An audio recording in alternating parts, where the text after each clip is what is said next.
What the hell is Carney doing with his hands?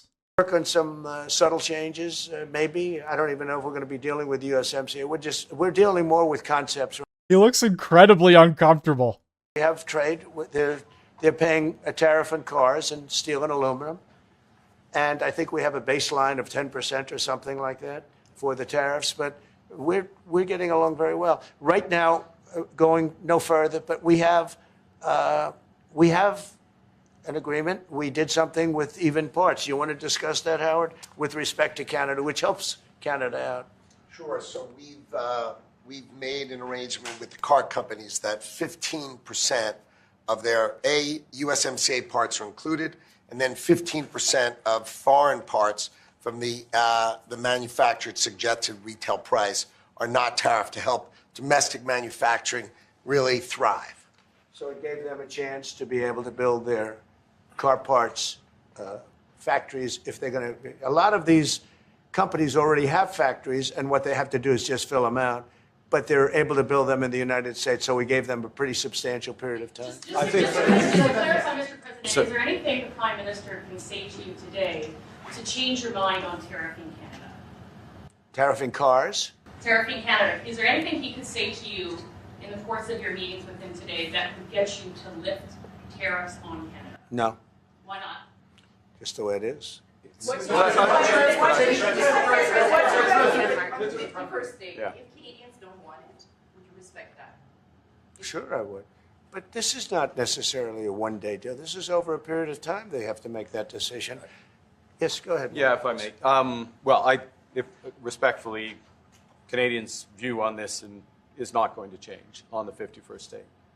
Secondly, we are the largest client of the United States in the totality of all the goods. So we are the largest client of the United States. We have a tremendous auto sector between the two of us, and the changes that made have been helpful. 50% of a car that comes from Canada is American.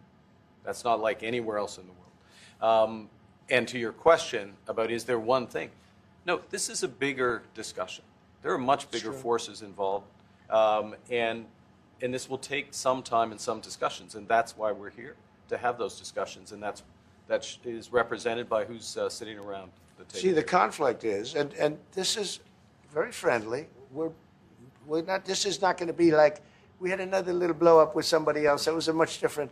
This is a very friendly conversation, but we want to make our own cars. We don't really want cars from Canada, and we put tariffs on cars from Canada, and at a certain point, it won't make economic sense for Canada to build those cars. And we don't want steel from Canada because we're making our own steel, and we're having massive steel plants being built right now as we speak. We really don't want Canadian steel, and we don't want Canadian aluminum and various other things because we want to be able to do it ourselves. And we, because of past thinking of people, we have a tremendous deficit with Canada. In other words, they have a surplus with us. And there's no reason for us to be subsidizing Canada. Canada's a place that will have to be able to take care of itself economically.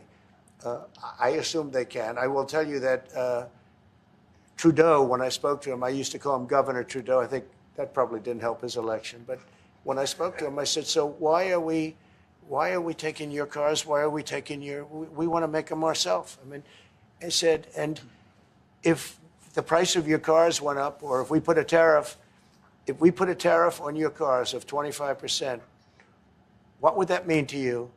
He said, that would mean the end of Canada. He actually said that to me. And I said, that's a strange answer, but I understand his answer. But no, I mean, it's hard to justify subsidizing Canada to the tune of maybe $200 billion a year. We protect Canada militarily, and we always will. We're going to, that's not a money thing. But we always will. But, it's not fair. But why are we subsidizing Canada $200 billion a year, or whatever the number might be? It's a very substantial number. And it's hard for the American taxpayer to say, gee whiz, we love doing that. Thank you very much. We're going to have a very substantial. Carney looked lost. Trump straight up said to his face, we don't need anything from you. We literally don't want anything from you at all. We don't want your steel. We don't want your lumber. We don't want your cars. We don't want anything from Canada, period. We want to build it here in America. And Carney just sat there. He didn't say a damn thing. I mean, come on. This guy, he ran his entire election on being the guy to deal with Donald Trump. And yeah, sure, this is a press conference. It's public. They're going to go behind the scenes and probably discuss more things. But for representing the country in the public eye, he did the worst job possible. No, it wasn't a Zelensky-sized disaster where he freaks out and loses his shit and gets kicked out of the White House. But this was... He just flat out said to his face, we don't want anything from you and we don't need anything from you, and that is why we are tariffing you, and we will no longer subsidize Canada. And Carney just sat there. He made himself look terrible there. He made the entire country look worthless and pathetic. Our biggest trade partner just said to our prime minister's face, we don't want anything from you anymore. Game over, bye-bye. We're making it here in America instead. And he just sat there. Oh my God. He just sat there and smiled. Guys, you can't make this stuff up. Body language is everything in situations like this.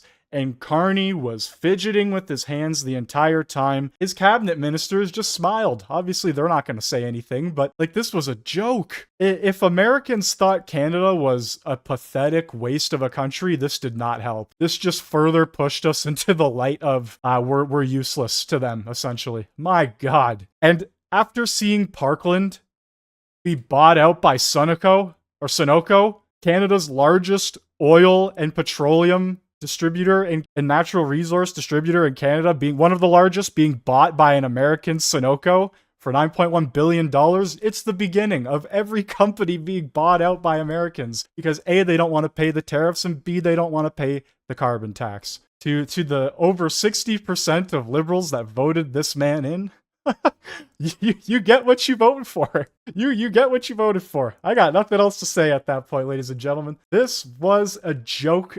And Mark Carney just represented Canada in the worst ways possible. You literally can't make this up. The entire election and campaign, he was bashing Trump and destroying him, or saying he was the man to negotiate with him. And Trump just annihilated him for 30 minutes straight, and he said pretty much nothing other than Canada is not for sale. Well, congratulations, Mark Carney, because businesses are for sale and they're moving to the United States, and you've done absolutely nothing to stop that. You fucking fool. Thank you all for joining. If you are new here, make sure you hit that sub button. If you haven't already, hit the like button, and check out the Windy Talks archive channel where I upload little tidbits of news and stuff that don't make it into, I guess, the main video that I post or try to post daily.